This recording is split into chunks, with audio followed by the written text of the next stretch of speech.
The total equivalent resistance between points X and Y in the circuit shown above is, well, in this circuit, there's a series inside a parallel. So this parallel circuit can be combined to create one series circuit when you add its resistances by doing 1 over its resistance to find the total resistance. So 1 over 2 plus 1 over 2 is equal to 1 over 1, which is equal to 1. So in the series circuit, you'll still have the 2 ohms plus the 1 ohm to find the total resistance of the series to be 3 ohms. Choice A. In question 9, in the circuit shown above, the value of R for which the current I is 0.5 ampere is, so these resistors are in parallel, and this is a series circuit. So from this resistor, the volts, the battery, and this resistor will have the same current. So resistor 1, which has a resistance of 10 ohms, has 0.5 amps, and the battery with 10 volts has 0.5 amps. So to find the resistance, it would be the voltage divided by its resistance. So 20 ohms is the battery's resistance. And then knowing this resistor's resistance and its amps, we could find the voltage by multiplying 10 times 0.5, and we'll get 5 as the voltage. And since these are in parallel, they will have equivalent voltages that will add up to 10. So 10 divided by 2 is 5, so each of them will have 5 volts as their voltages. And then the currents are found from this current, because at this point the current splits off into 2 different currents. So I did 0.5 divided by 2 to get 0.25 as the currents for each resistor there. And then R would equal the voltage divided by its resistance. So 5 divided by 0.25 equaled 20 ohms. Choice D.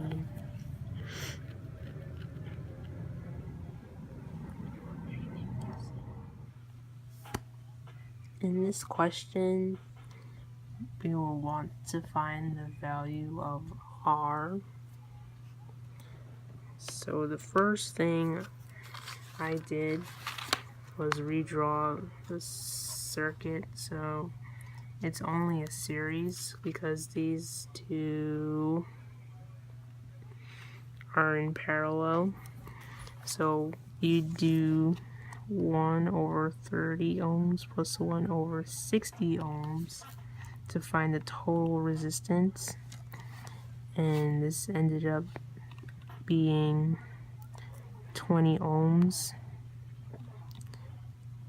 Before there was a decimal, but it would be that decimal 1 over that decimal. So we're going to redraw the circuit.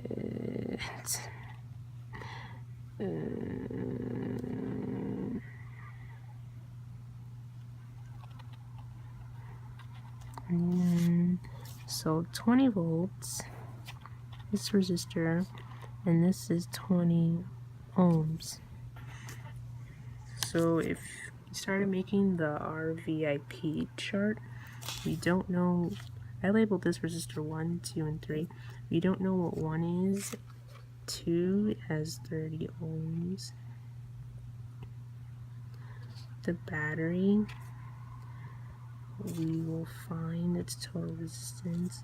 It has a voltage of 2, and it tells us that the current is 0.8. So 0.8. We can find the resistance of the battery by doing its voltage divided by its current, which will end up being 25 ohms. So the total resistance equals resistor 1 plus resistor 2. So we know that the total resistance is 25. So 25 equals 20 plus R. You subtract 20 from both sides, and 5 equals R. Choice C. In question 2, in the circuit shown above, what is the value of the potential difference between points X and Y if the 6-volt battery has no internal resistance?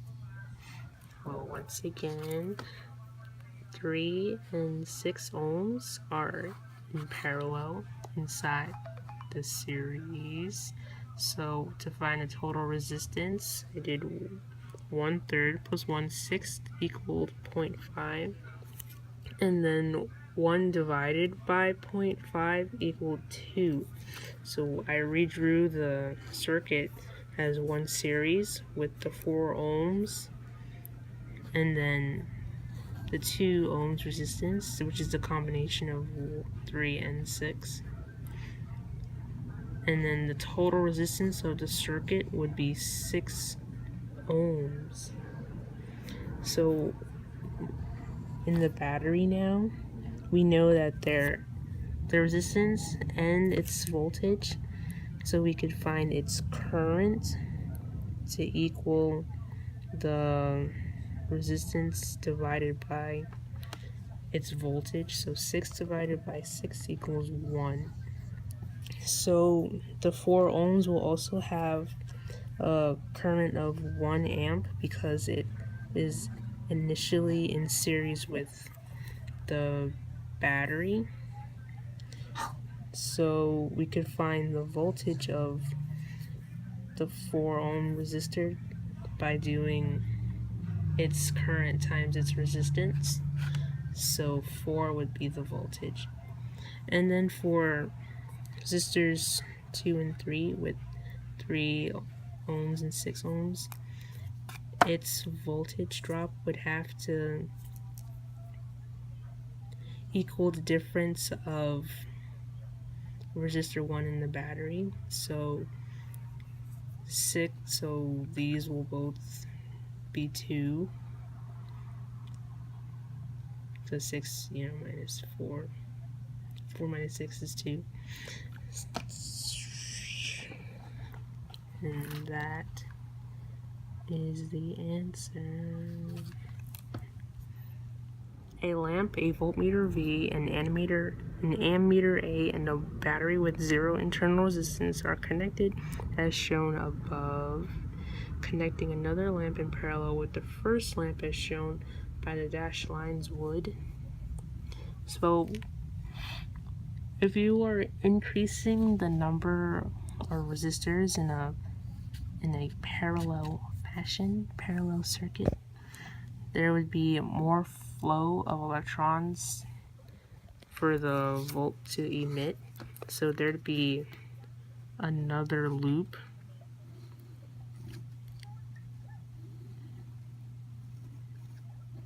for electrons to pass through, which would increase the ammeter reading because the ammeter measures the current in the circuit.